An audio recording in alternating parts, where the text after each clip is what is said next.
to cornstarch to. Tapos 1 cup of water. Then yan, gamit tayo nito.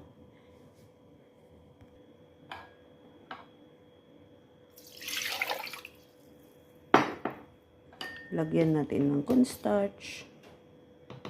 Kasi madami ang kailangan. Madami din ang cornstarch na gamit natin. Mga 2 kutsara. Tapos ihalo lang natin hanggang matunaw. Ayan. Haluin lang natin hanggang matunaw ang cornstarch.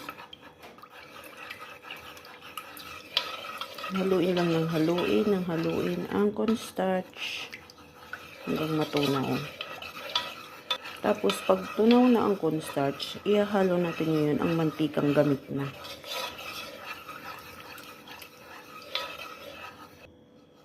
Ayan, tunaw na po ang cornstarch. Ngayon ihalo natin